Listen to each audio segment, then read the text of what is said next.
തീർച്ചയാക്കല്ലേ എന്താണ് സുഖല്ലേ? കൊറേ കാലത്തിന് ശേഷം കാണാം. അസുഖമൊന്നുമില്ലല്ലോ? ഇല്ലല്ലോ, കാര്യമൊന്നുമില്ല. പാങ്ക് കൊടുക്കാൻ വിചാരിച്ചാണ്. ഞാൻ മരുവള അക്ഷരം കൊടുത്തില്ല. അരം പിടിച്ചിട്ട് ഒച്ചയായിട്ട് പാങ്ക് കൊടുക്കാൻ വിചാരിച്ചു. നുറുക്കിന്റെ പരിപാടി അതിപ്പില്ല. ഇപ്പൊ അനക്കാണ്ട് വെച്ചായിരുന്നു. പിന്നെ അത് നടന്ന വൃത്തിയില്ല. ഇതൊക്കെ നമുക്ക് ഞങ്ങളങ്ങനെ ഒരു അത്ഭുതത്തോടു കൂടി കണ്ടിരുന്നതാണ്. കാരണം ഇങ്ങനെ ഒരു വടിയേറ്റ് ഇങ്ങനെ വരും.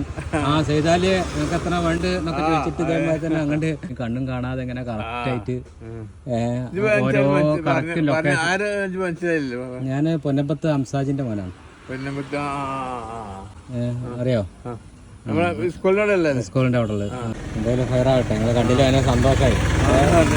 ഞാൻ അങ്ങനെ അവിടെ നിന്ന് പോകുമ്പോൾ കണ്ടപ്പോ അങ്ങനെ തിരിച്ചിട്ട് വരേ സൂപ്പറാക്ക് ആണല്ലോ. കാരണം ഇപ്പൊ നമ്മള് ജീവിച്ചിരിക്കൊണ്ടെന്ന് തന്നെ നമുക്ക് അറിയണ്ടായില്ല. കണ്ടപ്പോ ഭയങ്കര സന്തോഷമായി. തൊട്ടാണ് കാണണ്ട അവിടെ എല്ലാവർക്കും നിങ്ങളെ കാണുന്ന സന്തോഷം തന്നെ. കാരണം